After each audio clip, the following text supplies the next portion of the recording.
Hello, this is Marcy Inman, Director of Exhibitions and Educational Programs at the Irving Arts Center.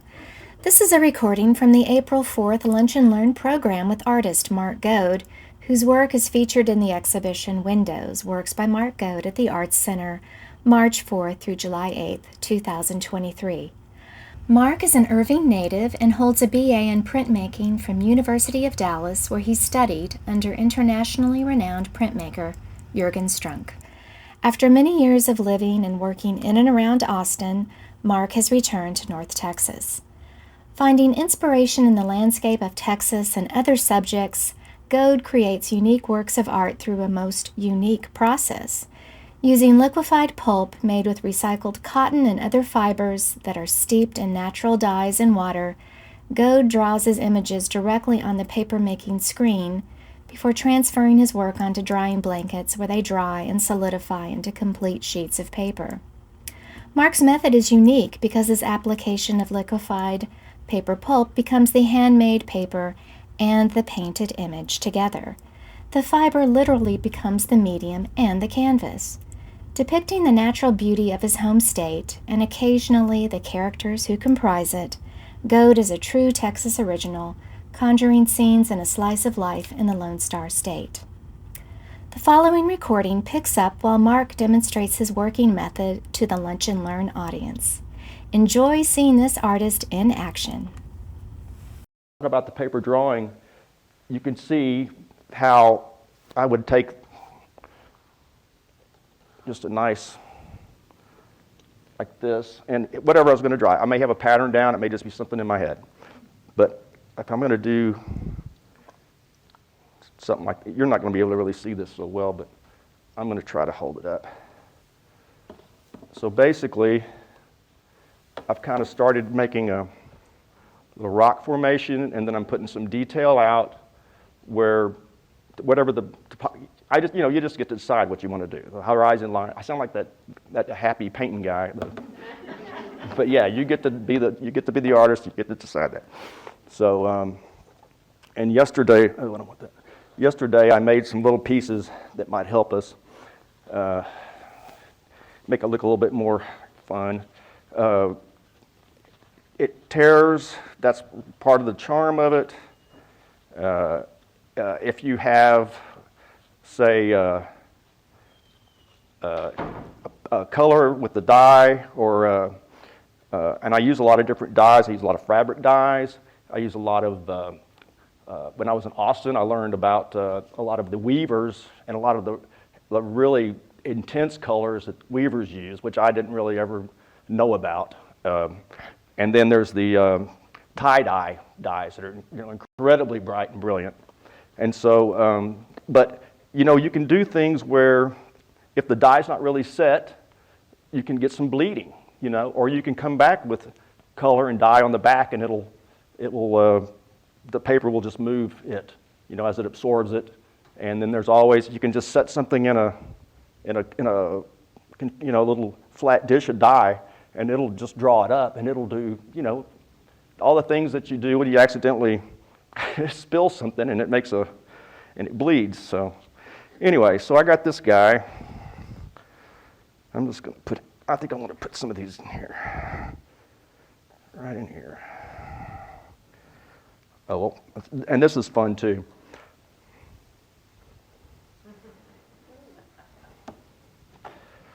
I'll get a little more color in here.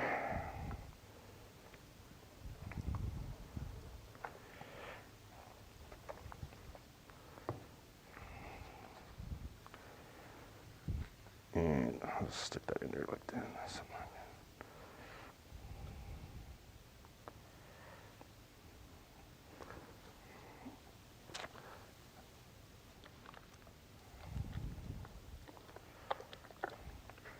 Get it wet, twist it around a little bit. It's really fun. It's very tactile.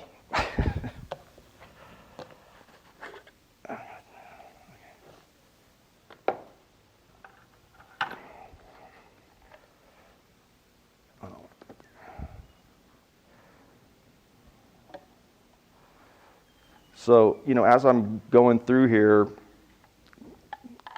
this is not anything that I planned, as far as what the image was going to be, but you can see how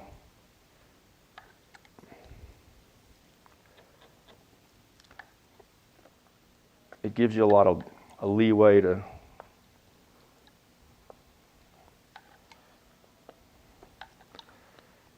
and again, there are several of the what was the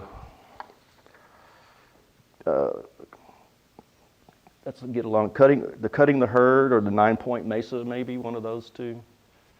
Okay, that's a cutting the herd. There again, you see that little thing there. A lot of the pieces, there's the drawing. There's also sometimes I'll do a piece and I'll actually tear it out, so it's by the time I get collaged together. I do that sometimes just to keep the lines more crisp, So it's more like there starts to be layers of things that have just get built up, and then since I am working, the detail goes down first, and I build it up from the back like a piece of paper. Because I studied printmaking, so I always think backwards and upside down. So that's one of the curses of printmaking. And I was really lucky. University of Dallas has one of the most. I'm sure he's world renowned, but Juergen Strunck was a young professor at the time, and was already very, very well acknowledged, known, and he was very informative. He actually was the guy that came down one afternoon. I had a printmaking class, and there was a lot of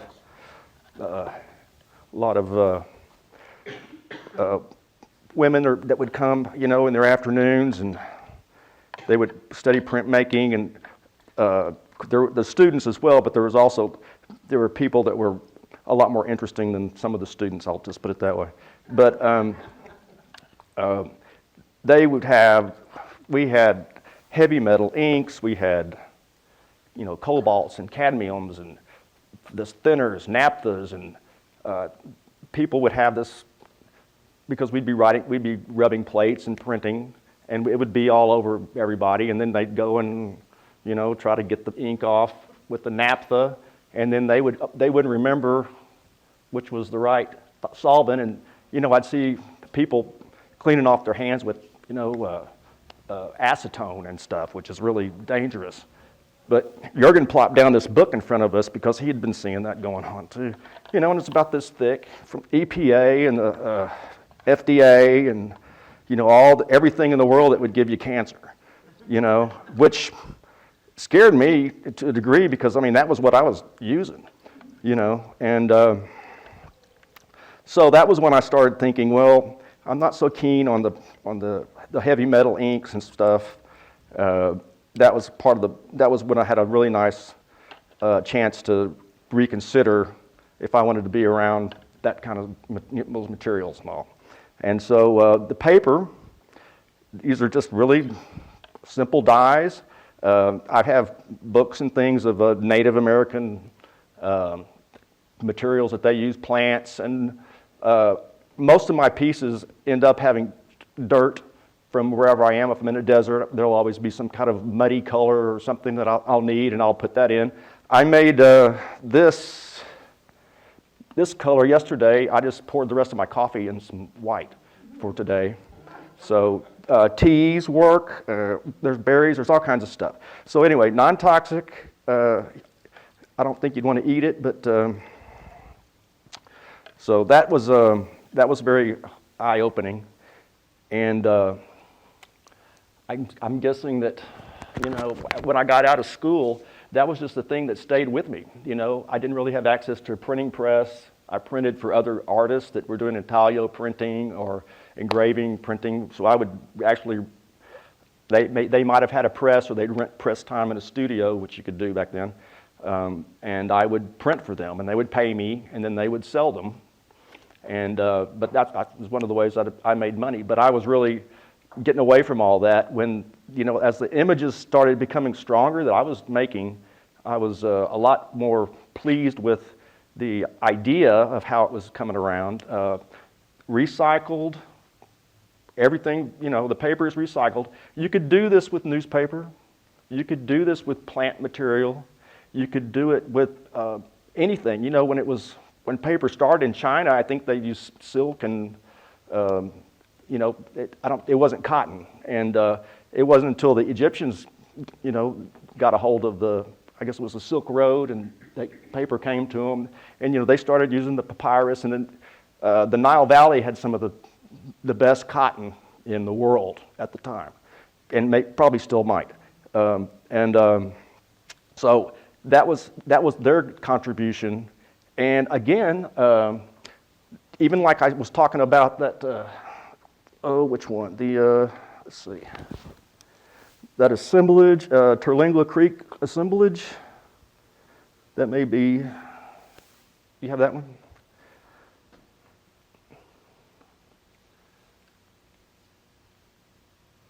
And again, there's a lot of assemblage, there's a lot of pieces that I put together for these as well. This is a really pretty far escape. It was a little bit different, but basically these are the ends of pieces. I did a really big piece that had 9 different panels on it, but it was in one giant frame, and so I had to I made it fit. So I tore off all the ends and stuff. So this is like all the little cutoffs. I also did a piece, it may be on that sheet there, for the Dallas Cowboys, and I used, it was a game that they played against the Redskins back when they were first looking like they were going to be good again. And there's actually pieces of that I tore off on the edges that are in here. So it doesn't mean anything. It was just some pieces I had torn off, and I thought, hey, the color worked. They're maroon or whatever color that is. So anyway, and again, this one doesn't have much drawing, but it's just really stacked up. So it would have been like, just playing around with it, and it got bigger as it evolved. So I made this yesterday. This is just a real simple little thing with, I don't do a lot of bluebonnet paintings or work, but these, I had a lot of fun trying to recreate in the paper the little individual bluebonnets on the flower, which are fascinating. And so this came from that, but in a way it was a really nice abstraction. I think it worked out pretty well there. I don't really do a lot of them, but I like them when I do. So let's see here.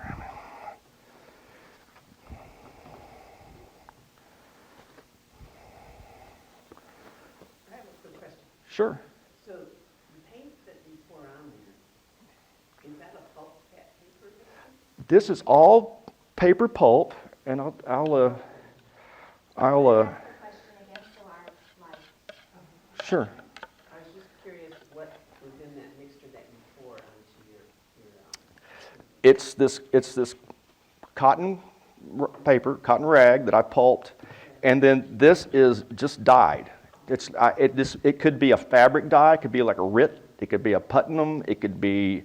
There's a really great paper company called Twin Rocker, and I think it's in Indiana, and they sell all kinds of great colors and tints. This one has coffee in it.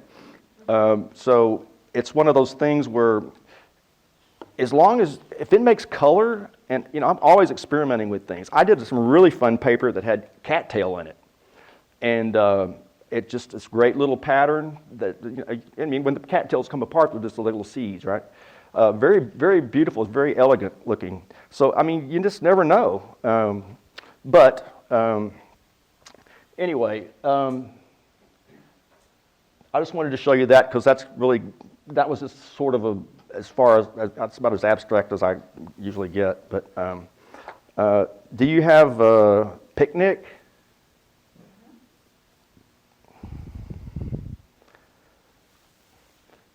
And this was the one that's in the show that's got the bluebonnet image in it. And again,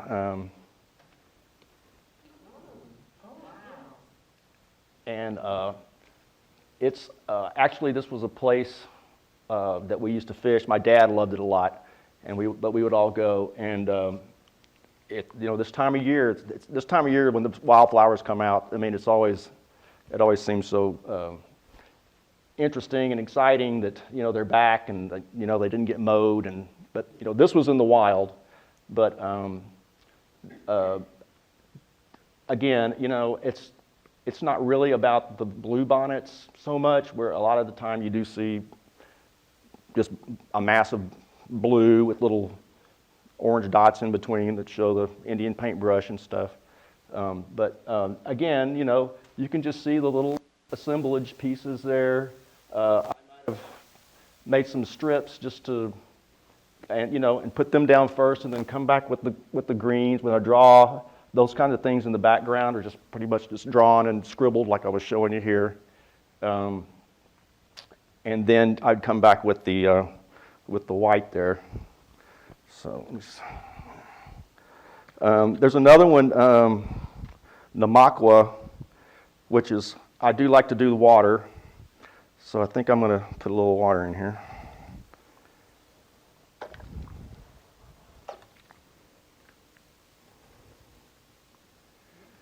So there again, very strong on a lot of the drawing there. Again, you can see the little rocks and the little collage pieces that just, I'd place them in if I needed to, if I needed them to be there. But mostly that was about the water and the movement of the water. You can see like the foam of the splashing of the I guess the water flow.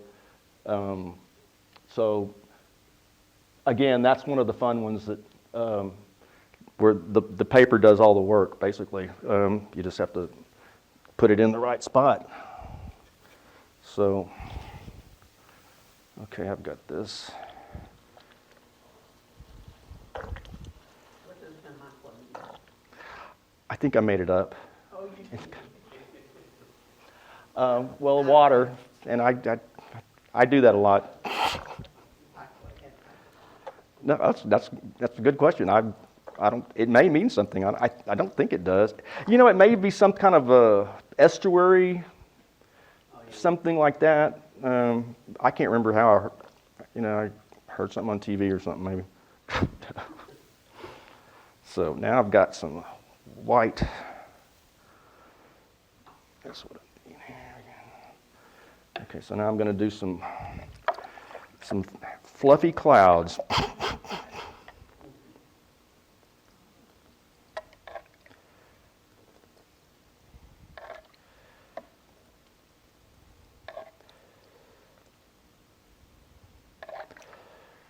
And again, this is just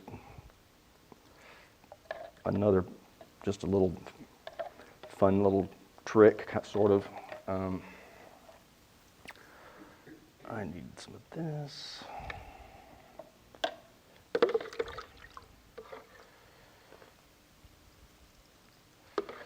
And again, this will bleed through, sort of.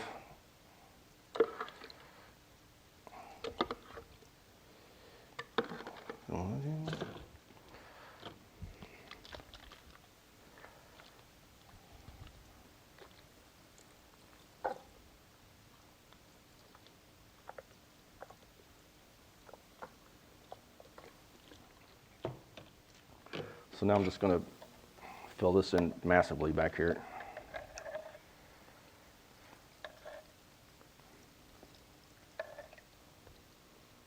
So I did mention that all these little tools are so simple to come by. Again, this could be, if you ever have old stationery or something that's cotton, you can use that. I've gone to paper supply places and gotten samples of different paper stocks, and they'll give you stuff that's discontinued, and it will be cotton. It doesn't have to be cotton. It could be I have pulped blue jeans. I have pulped that cowboy image. I actually had athletic socks pulped into some of the image. So they were clean. But it just kind of gave it a little bit, little extra organic stuff. Like I talked about the cattail. And again, this is not unusual. People do this. It's just that I just probably spend more time with it than most people. Okay.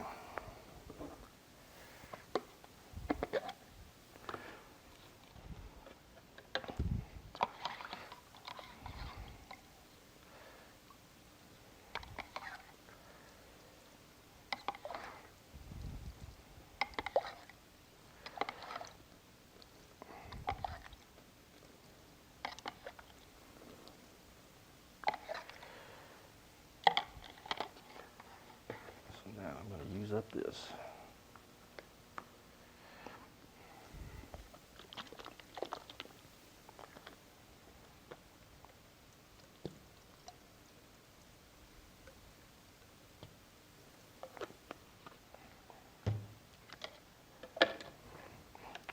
Is there anything else I can talk about where I was?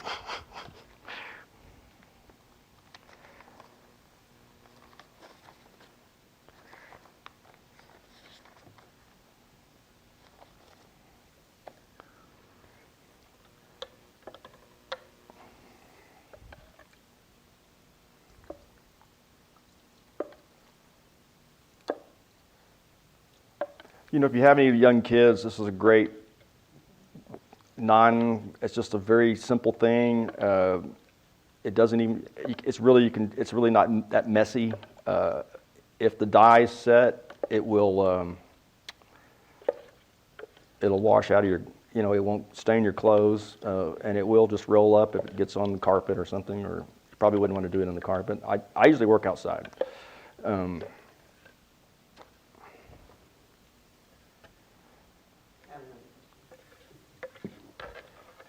I knew Juergen. Oh,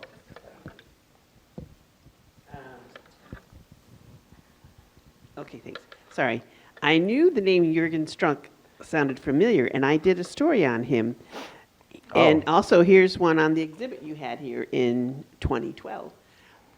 Didn't he go blind though? I believe that was Heidi, his wife. Oh, Heidi. She was a sculptress. Oh, okay. And I haven't seen him in a long time, but all the professors at UD were incredible. Lyle Novinsky was incredible history professor. I didn't take painting from him, but Harry Bert Barsh was there. Just a fascinating guy. He was a World War II soldier who came to Dallas, and he met Stanley Marcus very young. He and his wife, Frau Barsh, moved to Dallas, and in fact, he told me one of the most useful things I ever learned, and he always kept a little tiny bronze in his pocket, and he would go to parties, and all of us artists would look forward to openings because that was where the food was, and maybe some wine, and so he hit all the parties, but he ran into Stanley Marcus, and they were talking art, and Harry pulled out this little bronze that he had done, and I know he did a lot of work around Dallas and for Jewish communities, a lot of synagogues and things. I know I've seen several of his installations, and they were always, I didn't really know what the word mentor was. It wasn't something that people go, well, here's your mentor, but in retrospect, those guys were always there, and I know they did it for everybody. Wasn't just me, and I know how they kept in touch with all their students, and their it was like a family, and Juergen was just incredible. One of those people that just never said you were doing anything wrong or right or anything, but it was always kind of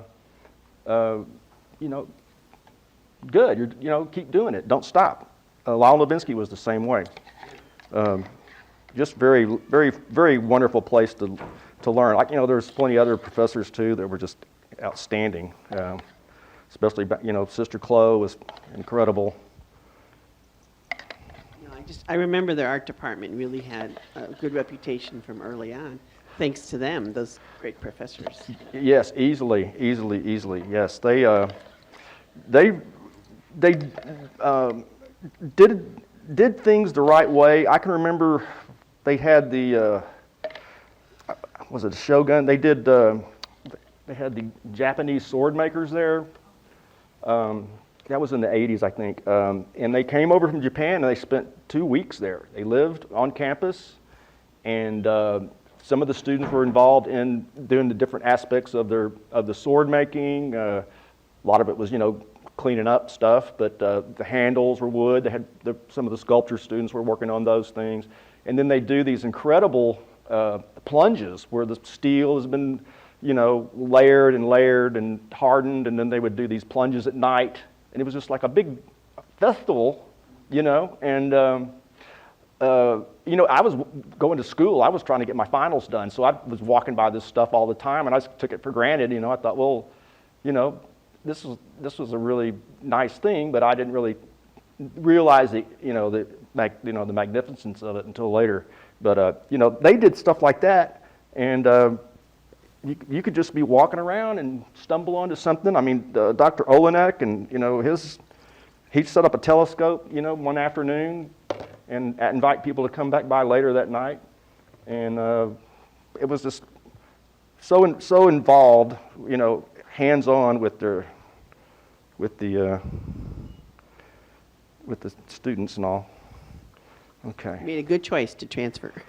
Well, I think a lot of people hear that at A&M, but they said,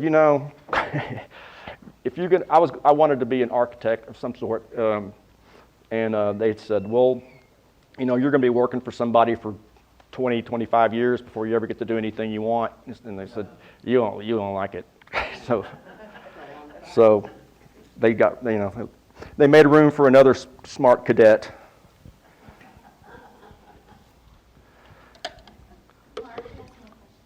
Oh, sure.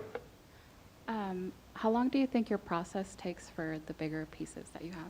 For the bigger pieces, it just depends. Most of this is the preparation, like grinding up the paper, getting the dye set, deciding what colors you're going to, employ with it. I usually, if I ever had anything that I really wanted to do, I would do 3 at the same time of the same image, sort of. And so, if somebody wanted me to make something, I could do that, and I'd let them pick the one they liked the best. And then, so I had lots of little pieces left over that I could tear up or rip apart or do something else with. And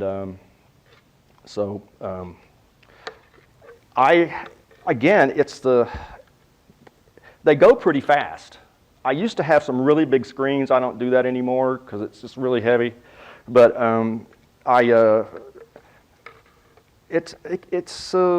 once everything's all in place, I mean, they have to go pretty fast. And I was never one to really try and manipulate the drying process. I would just put it in the sun. If I was in the desert, it'd be dry in a couple hours, or Austin on a hot day, be dry in a couple hours. But if the humidity comes and it kind of gets a little bit more iffy. But again, it's the preparation. I guess it's like baking. You have to get all, or cooking. You have all your ingredients together. When you do, you put them in when the time is right. So there's no specific time, I guess, is the better way. I should have answered that, but it just depends.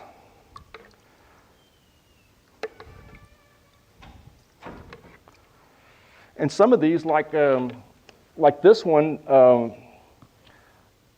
probably put that together in a day. But I had a lot of those pieces that I'd already constructed. That had a lot of the pieces that I knew I'd wanted to put together. Sometimes I'll have a little containers with pieces that are like, that, or the colors, or they somehow or another they talk to me. And so I'll go back to those kind of things and put something together, like that.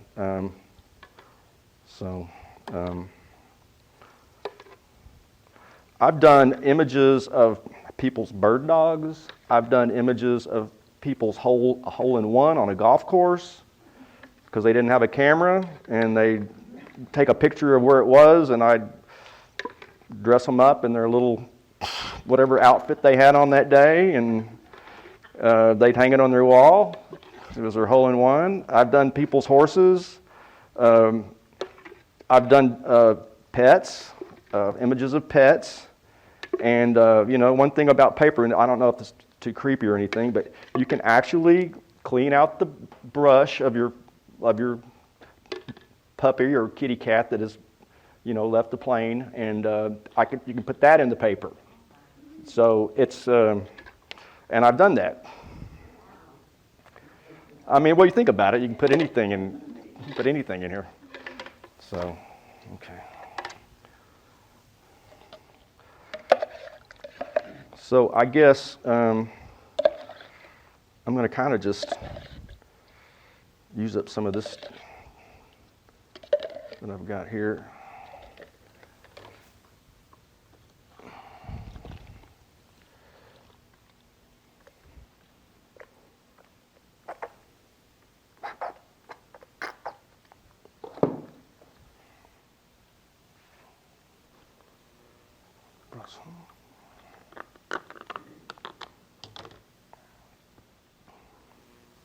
I'm just going to finish this up on the back. There's really, is there any questions that I can answer? Because I keep trying to think of something that would be relevant here, but I'm basically just... Yeah, we have some questions. Everyone, please put the microphone close to your mouth and speak up, please. I was wondering about your decision to use this particular technique. Now, you said when you were at the University of Dallas, you were doing printing. How did you all of a sudden evolve to the paper and making things of that kind? That's an easy one. Juergen had offered to. We were buying paper to print on, arches and reeves.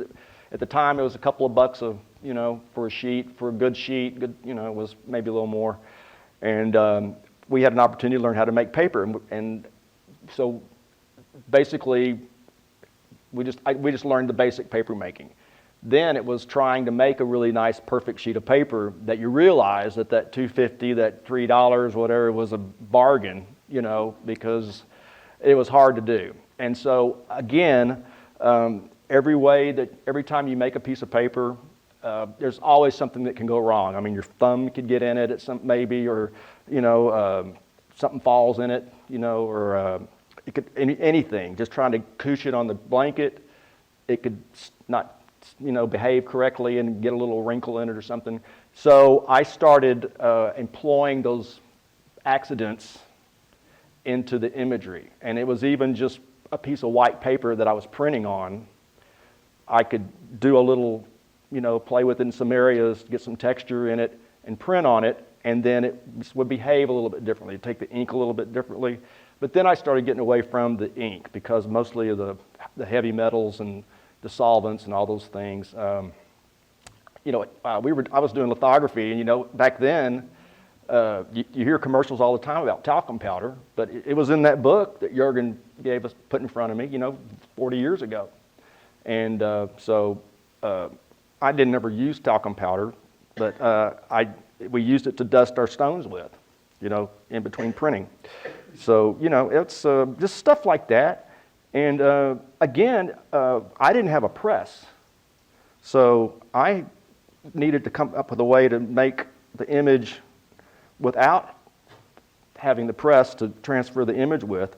And, instead of the matrix being, the printing press or the plate, the screen that's my matrix. That's what that's like my canvas, if you will, And that's the way that, I can manipulate it. It can behave like I want it to or not. And once I've flattened it out and it dries, it actually does, like we're talking about the paper, it actually does make they all kind of knit together with the little fibers, and then when they shrink and dry, it really is very strong until it gets wet again, But you can put sizing in it if you want. You can put, there's some materials like metacellulose, ethyl something, anyway. It's like a sizing type of a additive. They use it in food even, because it makes things thicker. It's like a thickener. And so there's ways that you can, kind of manage that. But I've made mobiles that hang outside, and they're great until it rains.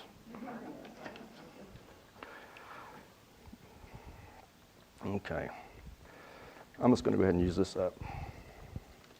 Does it matter what kind of water you use? Thank you. That's a good question. It really doesn't.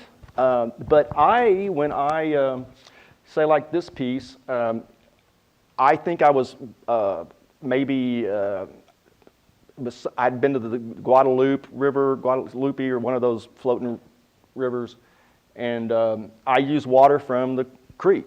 So since then, I had several pieces. Waller Creek's one. I had a studio in Austin. I would go down to Waller Creek after a rain. You wanted to get it, hadn't been there too long, but rainwater, well water, ocean water, if you want to. So yes, I always would get local water. When I was in the desert, I would capture rainwater, and then I'd use it, I'd recycle it, you'd let it settle, and then keep using it. And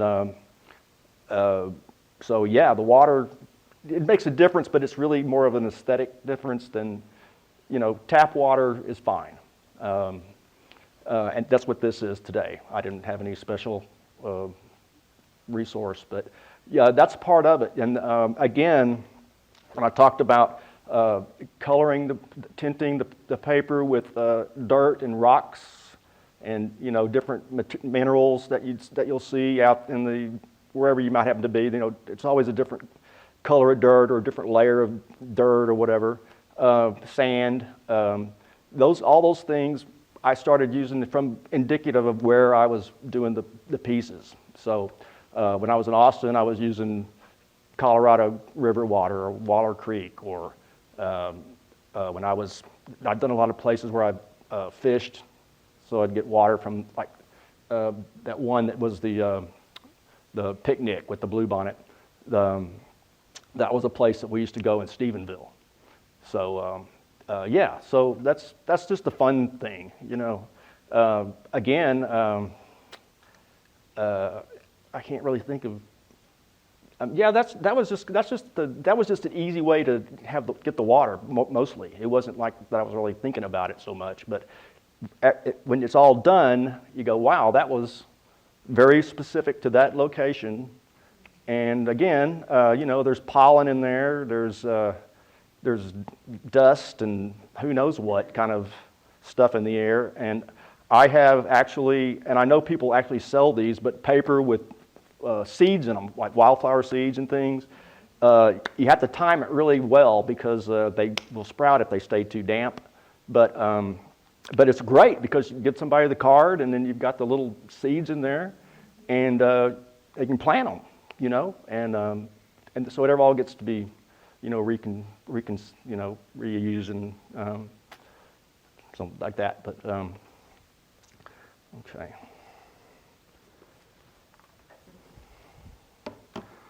I'm going to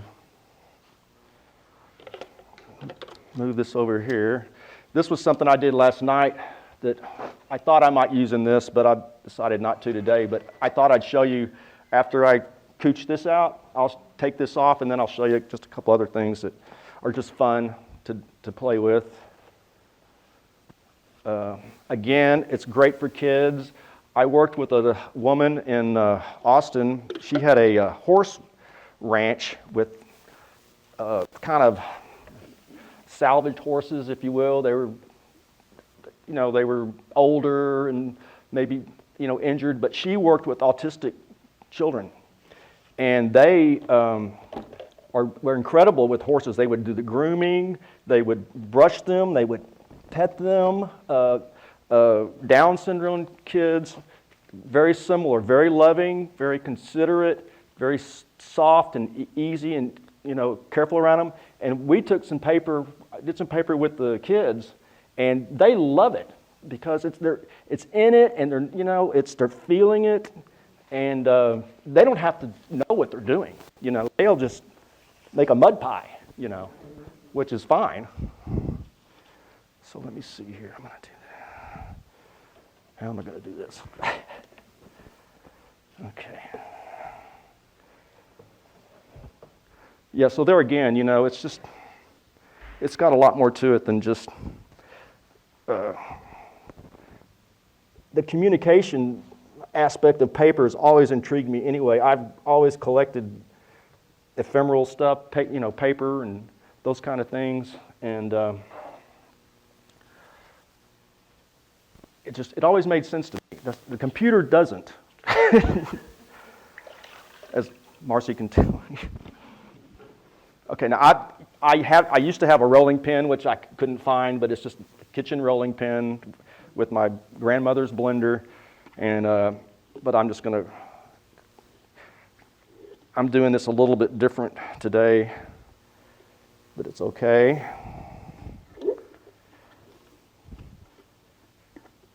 I don't think anything's dripping off yet, but it's very possible.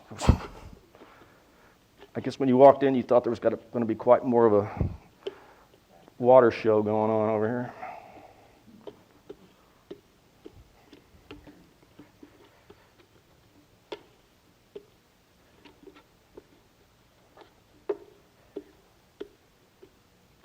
And again, this stuff is very forgiving. If I wanted to add something to this later, I could tear a hole in it and add something in it. I could tear it apart and insert something in it if I wanted to remove a piece of it if I wanted to.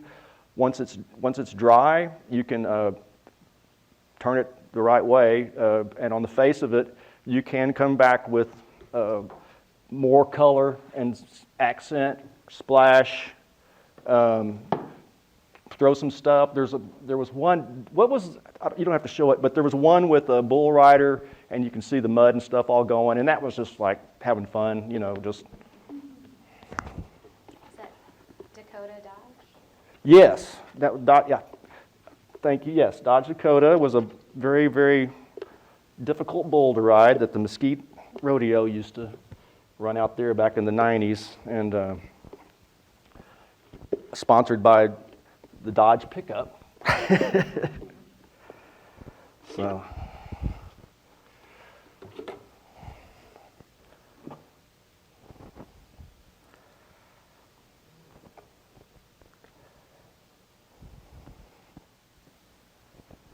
So you can see some of that blue is going to come off on that.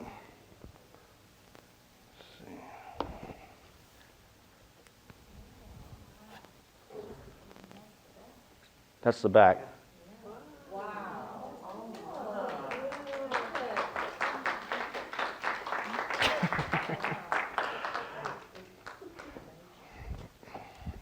Now, when this dries, and if I put that in the sun, if I had a day like today, it would dry probably in a couple hours.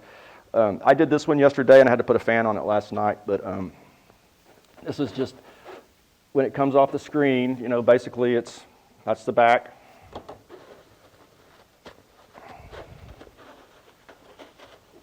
And it's got a lot of strength to it.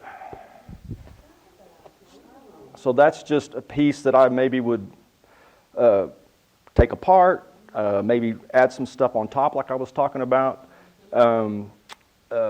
Maybe I like it just like that. Maybe I'll get a little low pan of some color. Maybe I'll roll it up like that, and just stick it in some color, just a nice tone on the bottom. Unroll it, and if you leave it in there, it'll draw it up, it'll absorb it up. All these little accident things that it would drive you crazy if you weren't trying to do it. And then oh, well, it's not so bad. So that's one little thing. Now this was something I just did for fun, just because if anybody ever did want to make paper, I find I got a lot of resale places and estate sales and things just to see what's going on. And I found a long time ago that people are always getting rid of coffee, tea stain, these placemats and little doilies and doodah things. And but you can I just pour just the white paper. It could be any color, it wouldn't matter. If you were doing Valentine's, you could make it pink or something. And I just pour it, I laid these down, poured the paper on them, and I'll let you look at it in just a little bit. But you can see it's got the embossing, and so these kinds of things can be employed as well. You could paint them if you wanted to with a nice, watercolor so it would absorb. This was something that there were hearts, but you get this really nice, just kind of a little border thing there. It's easy. And for kids, you could do this with newspaper. Soak your paper. Again, all this needs to be soaked to where it's going to be not mushy, but just soaked enough. And then before you tear up your blender or your garbage disposal, I will, just run it through and get it to just a decent consistency. You can see it's really rough. I didn't really spend a lot of time with this. But, you could do any kind of fun thing like that, laces and things like that. Again, plants, I've done cactus leaves like the spine puntia, different things like that. You can actually get some three-dimensional stuff if you do, like arrangements or anything like that. Just something different, So anyway, I thought that would be fun to show you. And, if you see it, you'll recognize that it's just good old paper. So anyway, is there any questions about, y'all have been really good about having questions. Any other questions? Anyone? So what I have gained from your exhibit is that your background is that screen that you use. You develop your product or your art on the screen, much the same as another artist would use a blank canvas. Well, yes. I will start with, a lot of times I do draw on like tracing paper or from sketches. Sometimes I'll do things just off the cuff, like some of the smaller pieces I would set up a screen in the sink of this mobile home I was staying in Big Bend in Terlingua. And every morning I would stand there and I'd watch the sun come up over this red bluff. There's several of those in the show. And as the day would go by, the light would change. It was one of those things where I'd have different pieces that I could work on if I needed to. Usually they went pretty quick. But, like Monet following the sun on the cathedrals and those kinds of things. And the screen is just the matrix more so. Right. I mostly kind of have an idea in mind of what I'm going to do. And usually, that dictates what colors I have picked out. But, I can always go to my reserve and, find any color that I want. But the screen is just the method to get there. You can see that it wouldn't be really hard to, see a drawing through here. Regular window screen, so to speak. Yeah, this is just off a window. Yeah, in Austin, people were getting rid of these things like crazy. So there's no shortage of them. I would go to Habitat Humanity and get really bigger ones if I needed something bigger. Like say this one that's almost life size. It's a little bit smaller, but you know, that's a sizable screen. I've made screens before. They would look, you know, a little more like this guy. You know, but you know, when this thing's loaded with paper, and it's sopping wet, and the paper's sopping wet, and it's, you know, wider than I can pick up, then I'm gonna. Anyway, so it can get away from you. But basically, yeah, this is just the matrix to just kind of manipulate everything, and keep in mind if I'm doing something like if I'm doing a baseball player or a sports figure. I've got to do it backwards. The drawing, I've got to see the image backwards so that by the time it gets to here, it's, you know, you don't want a right-handed pitcher, you know, or a right-handed batter with them standing at the wrong, or the number backwards or anything like that. So that's the fun part, you know, that's almost, as minimal of science as I have involved in it is just like being able to, you know, place it right. But Where on a regular canvas, it's right there that you're looking at. Right. You're looking at the face value of the canvas. Where there you're working somewhat in reverse. Yes. This is the paper. The image goes down first, right? And then I build it up behind with the paper. So it's basically like, you know, I have a nice piece of paper and I apply the image to it, but I just do it backward. Again, it's harder to plan, so the more mistakes, the better for me, you know, because there's always something that's going to surprise you. And, Well, I found it fascinating because when you look at some of them that are on display, you know, there's a depth there because of the background and now you've added things in there. Right, and those are just basic skills that I learned in elementary school. My mom's here, and so she took us to see Sylvia Flynn, and I learned how to pastel draw. And art teachers in elementary school and junior high school, they were a little bit more sophisticated, but yeah, it's those same very basic elements that you learn, you know, rhythm, style, texture, you know, forefront, background, you know, all those basic things that you learn, you know. So yeah, that's just innate, I guess, by now that, you know, whatever's in the front goes on down first instead of putting that little white dot on the very end, you know. So if that kind of makes sense, Well, I want to thank you. I found it absolutely fascinating. And I'm sure a lot of the rest of the people here found the same thing. Thank you so very much. Well, I appreciate all of y'all coming. Thank you so much.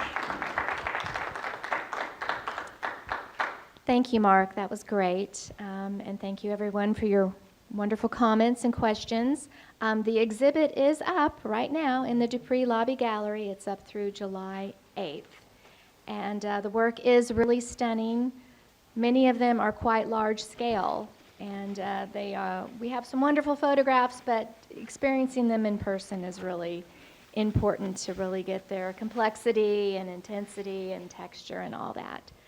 Okay, well, do you want any more comments? I'd like to just add something real quick. The photographs that you and Teresa put together are the best I've ever seen with the detail. I mean, I almost feel like you can see the texture. And I know that's digital, and I know that that's a lot of it, but I mean, just the way that she lit it and all that, really, really effective. I wish I could had that ability. But yeah, the capturing the texture is really hard. That's why I've never really been able to reproduce it in any way where it really looks credible, I guess. Or you can see the paper that I like to see the texture and stuff. So anyway, thank you for that. Appreciate it.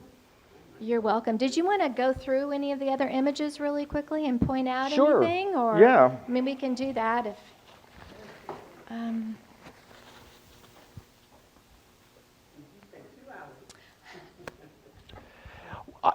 And again, it would have taken me days. So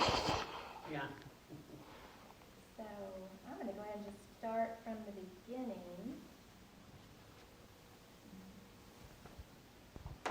Oh, wow, speaking of computers. Oh, is it, Being did difficult. it go to Oh my sleep? gosh, yeah. Okay, we looked at this one. Again, same thing, kindergarten skills, drawing. That was one that I had a master drawing down there. So, but it could have been, he could have been going either way as far as I'm concerned. So that's. Again, there was a drawing in place for the rider and the cow, the steer, and so this element was kind of, it's like a triangle element, was one that I put together separately, and then the background just came in because a lot of times I'll have a frame that I want to put something in, so I just make it as big as the frame instead of having to build more frames. But so that's okay. Oh yeah, that's 9 points. Again, you can see here that when the paper was wet, you know, I could squinch it. When I take it off of here, you can roll it and manipulate it, get a lot of texture, get a lot of depth, and it's basically just pretty much the same piece of same color paper, but the shadow is, you know, is because there's actually shadow there. So, and yeah, those photographs are great. I mean, it looks like I can just touch that. That's amazing. Yeah. So, and if you're not sure, aware of paper, that part the bar that I took off of this screen here is called the decal. And so when if I was to draw up a piece of paper, the decal comes off. That's where you can mess up a piece of paper right there really easily. Something drips right in the middle of it. And so you have this edge that's, I always find it very desirable. It's not a sharp edge, but it's just where the screen stops and the decal would be. In that case, it's just the edge of the probably aluminum screen. But again, you know, you just pretty much what you saw here. I would have taken more time and had stuff more kind of like the overall image in mind. But yeah, this is those photographs are just great. I'm amazed. Yeah, I took that one yesterday.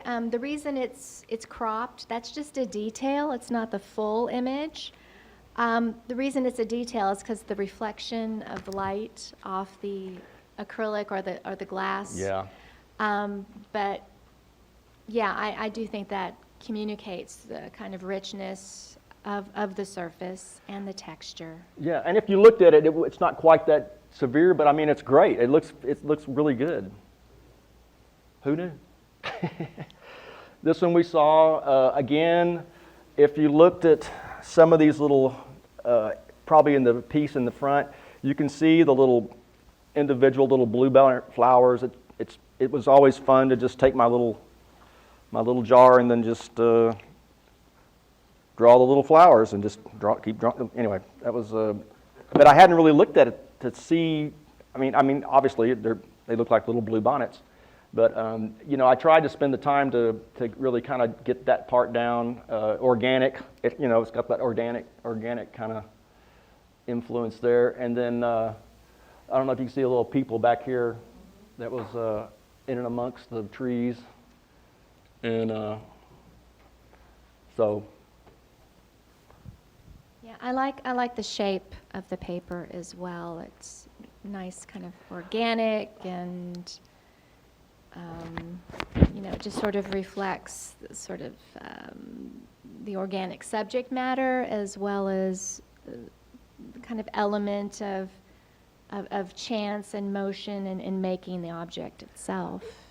And the idea there was that they were blowing in the breeze. And but yeah, the irregularity of the image has been a plus, just because there again, you know, I could have, you know, white go out to here further, but you know, for me, that was enough. That was what I needed to show. And I've really enjoyed learning how to frame these things. Those aren't really indicative, but I have cut mats that follow the irregularity of the border. You know, it's pretty involved, but you know, you can really, you know, with the right framing, you can do wonders with almost anything. And but it's a lot of fun because it's just so different. You know, that it's kind of a conversation part just in and of itself, just the framing aspect or the matting or whatever.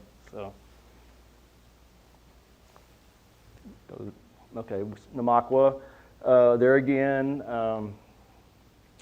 that was a large screen, if I recall, but pretty much most of these little behaviors there. And we talked about that one. That was fun because it was a leftover of 2 jobs that I got paid for. So I didn't want to throw any of it away. So it got to be something else. And this was real early. I don't know if you saw this, but this is currency, U.S. currency that was after when they destroy money, they take the mint, the banks send it to the I guess where they print it. And they destroy it, and then they replace it with new money. Well, when I was a kid, they used to sell a little bag of $1 million at Stuckey's, and I always thought that was the coolest thing, and I found some like at DAV or somebody had gotten rid of their souvenir, and but I started using that, and I actually did I did some work for an attorney. And I put a lot of this in his pieces, and after a while, he noticed them, and he thought it was really funny. And but I didn't tell him, you know, I was going to do that. But so anyway, and this is really early because this is an intaglio print that I did. It was an etching that I just overprinted this with, and then some silk screen, which I don't really do that anymore. But that was still when I was coming out of my printing, you know, mentality. So, and again, I think that plate was something that was maybe left over from one of my shows or something at UD. So, hate to throw those away right away. But, Shell. So when you say print, that or part of it went through a press?